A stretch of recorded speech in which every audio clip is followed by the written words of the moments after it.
Hey everybody, Shoebox Legends here. Thanks for joining me for a quick look at some pickups that I made at some antique stores in my neck of the woods during the month of December. Was out doing some holiday shopping and I stopped by. There's two stores across the street from each other.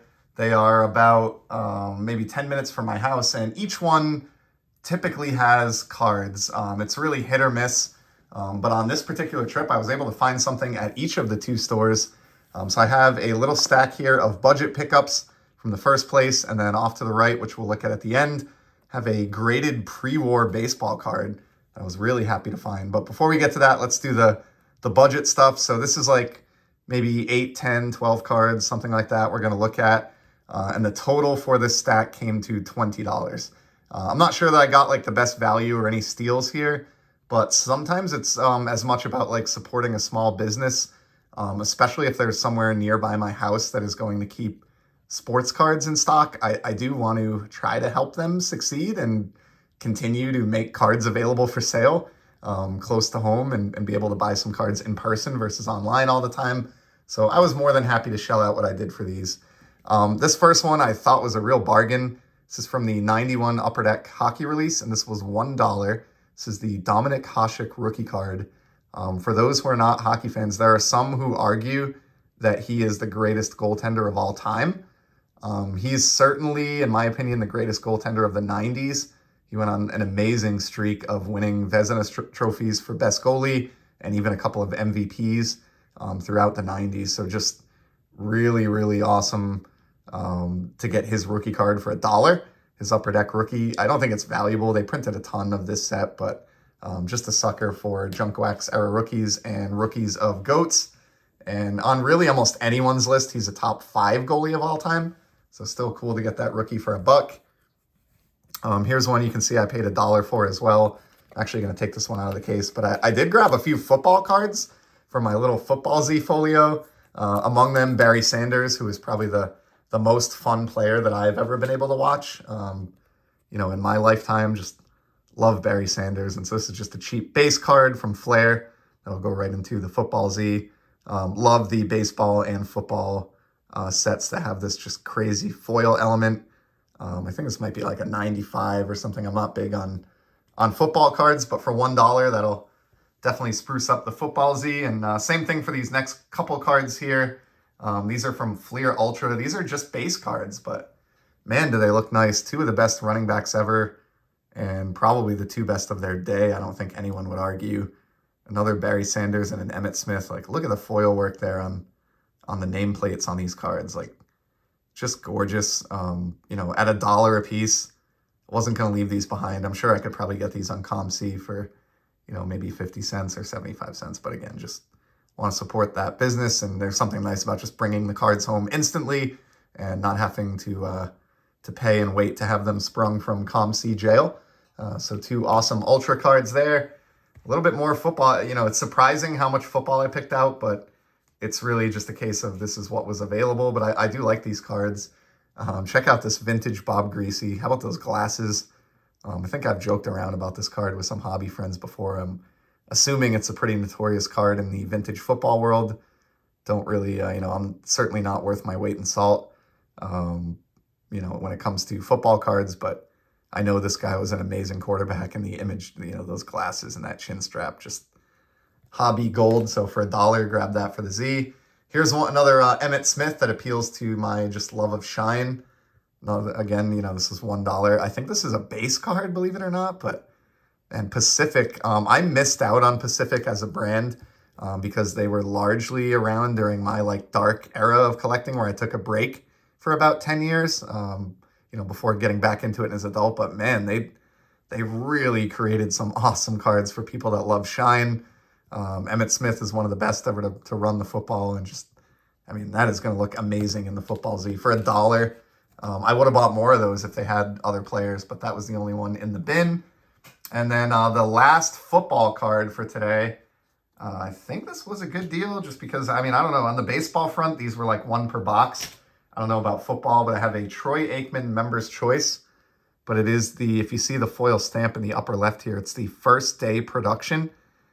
which is cool. In the baseball realm, I do collect these from Stadium Club. They were called First Day Issue, and they were obviously the cards that were printed on the first day of set production, and they're stamped with this, foil stamp. I know in baseball, it's generally agreed upon that there are only about 2,000 copies of each of those. Not sure if that's the case for football or not. But again, this was, oops, dropping the case here, but this was a $1 pickup. I took it out just to show you a better look at the foil here. But, for $1, Aikman was definitely somebody on those, that Cowboys dynasty that I remember in grade school, everybody just loving. So more cool Z-Folio food there. And then I got a pair of hockey cards that I was happy to find in the bin. Both feature the great one, Wayne Gretzky. There's this border battle insert from Score. This is a mid-90s insert. It's not like a refractor or anything, but it does have like kind of, I guess, a foil element to it. It is an insert card, number 2 of 15. Not really familiar with this insert set. I'd never really heard of it, or I don't recall, having run into it before. I don't think it's particularly rare or valuable, given what this was priced at. This was $3. That was probably high. I haven't really looked, but again, I have recently started a Gretzky Z-Folio, of all my raw Gretzky cards, so that'll look nice in there, maybe on a page with a bunch of other LA Kings inserts from the 90s. The other card that I got of Gretzky was a early 80s card, which is awesome. This record breaker from 83, O-Pee-Chee. He had a 30-game scoring streak the season prior, and that is what this card pays tribute to. Nothing too special here. Centering is okay. I think I have this card graded, but for $3, again, given that I started a Z-Folio of Wayne cards, that's going to fit in there nicely in the 80s section. And then the last card that I got from the discount bin with this particular seller, this is the one that I paid the most for. I know I overpaid for this, but again, just sound like a broken record, but I didn't mind. This was like either $6 or $7, but a beautiful 1950 Bowman. Take a look at the back here. Everything's intact, no paper loss, no staining, no rips, no creases. Features catcher Bob Swift, and like so many people who collect vintage baseball, I'm a total sucker for catcher cards. Almost regardless of the subject, there's just something awesome about, donning the tools of ignorance and, the great equipment. Huge fan of 50 Bowman, which I've talked about many times. And I bought this one just because it's aesthetically pleasing. I don't know anything about Bob Swift, and I don't really even need to. I just love that card because it looks amazing. And speaking of which, that's a nice segue into the final card. So mention that I also hit the second place across the street from the discount place. This place is more interesting to me, the second one, because it is run by a gentleman who was a lifelong collector. I believe I've made conversation with him a few times now.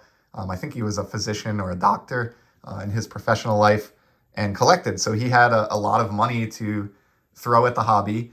And now that he's older and retired, he runs this little antique store and he sells off, the collection that he accumulated among other antiques. So he has some really nice stuff. A lot of it is priced a little bit high, or I'm just not comfortable going there, but I always like looking through his bins. This time he had a little cardboard box of cards that he had submitted to SGC that he let me look through. And there was one that stuck out to me. We agreed on a price that was about $60, if I recall. And here it is. It's a set that I love, and just getting any card from this release feels amazing to me. This is the 1933 DeLong Gum Jimmy Dykes, pictured here with the Chicago White Sox. Like, look at that card. I love everything about the DeLong release and the design. It's very simple, but it just has this great effect of the player looking, larger than life, or like they're a giant playing in a stadium of normal-sized men. It's really simplistic, but I just love the bright colors. This card is, about to turn 90 years old, and it still just looks so vibrant and bright. It is beat up. Like, I've done episodes recently where I've talked about condition, sensitivity, and the gist of it being that it really depends on the set and the subject and the circumstances. In this case, I was comfortable buying this card even though it is an SGC 1, and it's fairly graded. Like, if I tilt this thing in the light, look at the wrinklage. There's a wrinkle here. I don't know if you'll be able to see it, but there's a light surface wrinkle over here along the right border of the card. It is certainly taken a beating a little bit over the years, but at the same time, like I always say, the eyeball test at arm's length, like, that is a gorgeous looking card. This crease doesn't really go over, the majority of like the player image or the stadium. And it just has like the same bright, vibrant look with those reds, blues, greens, and yellows that I would imagine it had when it came out of a pack of gum 90 years ago. So this is a card that I bought more for the set and the design than I did the subject even. I'll be honest, I'm always trying to learn more about vintage and especially pre-war baseball.